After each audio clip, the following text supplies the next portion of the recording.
Assalamu alaikum wa rahmatullahi wa barakatuh. La paz sobre vosotros. Bismillahirrahmanirrahim. Allahumma salli ala Sayyidina Muhammadin Abdika wa Rasulika Nabiyina wa ala alihi wa sahbihi wa sallim taslima. Anteriormente hablamos de la conversión de Hamza, el tío del profeta, y ahora vamos a referirnos un poco a las siguientes conversiones que se sucedieron, como es la de Sayyidina Omar y algunos musulmanes más que entraron en la primera fase del Islam en Meca.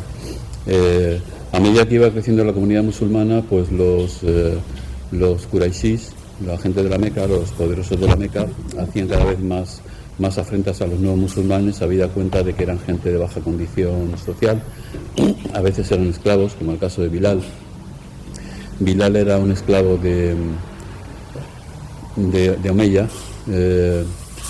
era un esclavo negro, abisinio, antes a los negros, se le llama Bilal al-Habashi porque a la gente de color de Abisinia o de Etiopía se le llamaba el Habasha, es decir, los negros, la gente de color. Bilal oyó el mensaje del profeta y lo tomó en secreto hasta que su amo se enteró, y entonces pues le infligió un gran castigo, un castigo severo para incitarle a que se reconvirtiera a la religión mequí, que era la adoración de los dioses. Entonces Bilal se negó e incluso llegó a aceptar la misma muerte, cosa que casi Omeya le infligió en un momento en el momento más álgido, en el que le quiso hacer desistir de su nueva religión. Todo el mundo creo que conoce el episodio de que le puso una piedra en el pecho, una piedra ardiendo, y entonces haciéndole y poniendo el pie encima de la piedra para presionar sobre el pecho de Bilal, y mientras que Bilal decía Ahad, Ahad, Allah único. Otra conversión fue la de Omar. El profeta estaba abrumado por todas las vejaciones que sufrían los musulmanes en Meca, y entonces pidió a Allah que convirtiera a uno de los dos poderosos de la ciudad. Uno de ellos era Omar y otro de ellos era Abu Lahab.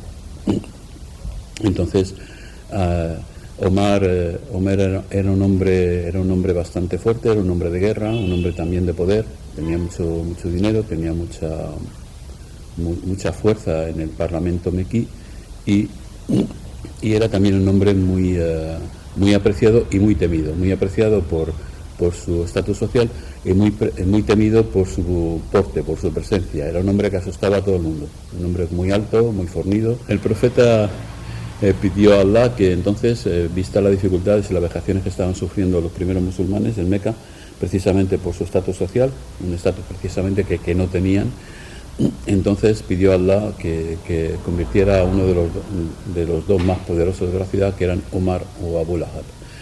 Entonces Allah optó por Omar.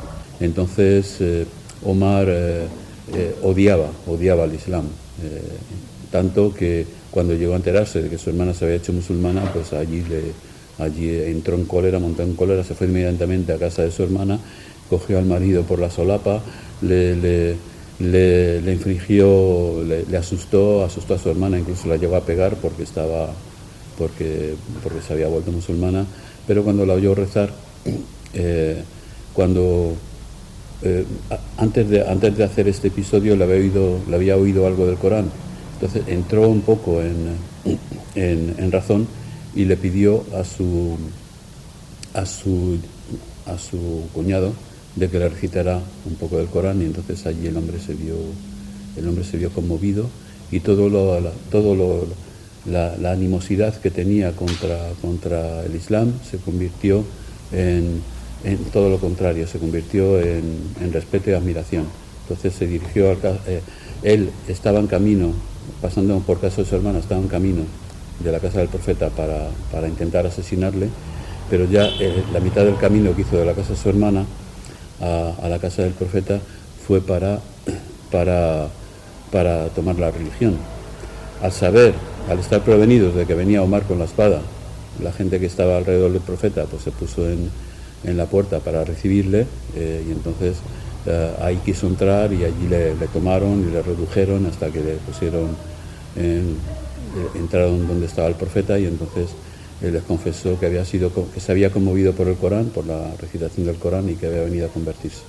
Entonces allí vieron los sahaba, vieron que Alá había oído la plegaria de Muhammad, que había pedido que se convirtiera Omar o Abu Lahab. Bien, a partir de entonces Omar, toda esa animosidad que tenía contra Muhammad, la aprovechó para todo lo contrario. Es decir, en el momento que salió de la casa, empezó a decir a todo el mundo, a sus amigos más íntimos y más allegados, que se había convertido al Islam. Entonces, sabiendo que les hacía daño. O sea, Omar era así. Es decir, voy a ver a qué hombre le puedo hacer más daño diciendo que me he convertido al Islam. Y él estuvo así en la Meca unos cuantos días, hasta que la gente supo que Omar en realidad se había convertido al Islam y que tenían un enemigo poderoso. Bien, el profeta, no obstante, no quería que hubiera altercados, sino quería que se extendiera la religión por la fuerza, y dijo a los musulmanes de tomar, como siempre dijo, una posición pasiva, es decir, que soportaran lo más posible las vejaciones de las que eran objeto, ¿no? En todo esto, el curso del Islam seguía, los mequíes seguían torturando, incluso asesinando musulmanes, sobre todo pues con los esclavos, que tenían un estatus que no estaba protegido. Alguna gente que era idólatra, que no era musulmana, protegía a musulmanes de su familia con esa protección de caballeros que había en la Meca en aquella época, en la cual, si eras un miembro de una familia pudiente y poderosa, podías proteger a alguien de los otros. Y entonces, bueno, pues en ese equilibrio pues la vida iba funcionando en Meca, pero las cosas iban de peor en peor. En este momento llega un episodio muy importante. Llega pues el episodio de la ida del viaje del profeta a Jerusalén y de la ascensión a los cielos. Este episodio es mejor dejarlo para otra ocasión, para centrarnos únicamente en él. Lo único que se puede decir ahora mismo es que el profeta solía pasar algunas noches en el recinto de la Kaaba. Creo que conocéis el semicírculo que hay entre dos paredes de la Kaaba, inmediatamente de la pared en la que se encuentra la puerta. Según circunvaláis, pues veis la otra pared y hay un semicírculo. Pues ahí el profeta algunas noches dormía, y estando durmiendo allí, pues vino Gabriel con Burak. Burak es una montura. Es una montura propia de los profetas, que es mitad mulo, mitad asno. Tenía esa contextura, pero era alado, y una de las características que tenía es que cada paso que daba en el aire le llevaba al horizonte. Es decir, Burak era así, era una criatura que venía de los cielos y que Allah la había enviado, que había venido con Jibril. Bueno, pues entonces Jibril le despertó, le hizo montar en Burak, él fue a Jerusalén por los aires, y allí, cuando llegó allí, Jibril le dio a elegir entre un vaso de vino y un vaso de leche. Muhammad eligió la leche, y Jibril le dijo: has elegido bien, has elegido el conocimiento primordial. Allí estuvo rezando con otros profetas que bajaron de los cielos para rezar con él. Él hizo de imán, eran Musa, eran Isa y eran Ibrahim. Es decir, los 4 Rusul estuvieron rezando juntos en Jerusalén, en Al-Quds, y de allí el profeta subió a los cielos. Bueno, pues como he dicho, yo creo que esto merece un capítulo aparte, porque se ha escrito mucho sobre esta ascensión a los cielos, ha habido muchas divergencias que no son, digamos, importantes, en el sentido de que algunos dicen que si Muhammad subió con el cuerpo, solamente subió con el espíritu al séptimo cielo y más allá. Pero bueno, como hemos dicho, esto lo dejaremos para otra ocasión, porque tiene un significado muy grande y también se pueden sacar muchísimas conclusiones. Este es el hecho histórico que ocurrió hasta ese momento, y a partir de ahí las cosas empezaron a degenerar de tal manera que los musulmanes al profeta le llegó la orden de huir, de emigrar a los musulmanes, sobre todo a los musulmanes que, como Jafar, por ejemplo, que tuvo que emigrar a Abisinia, tenían poca protección o poca cosa, que no podían defenderse de los ataques que recibían.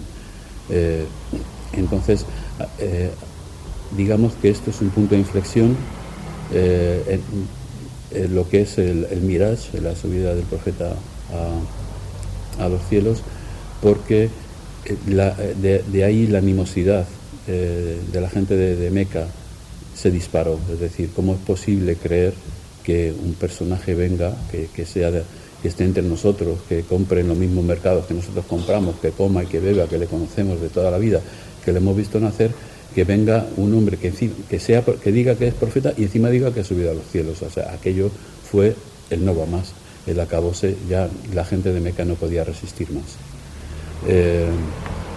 Bueno, Salam alaikum wa rahmatullah wa barakatuh.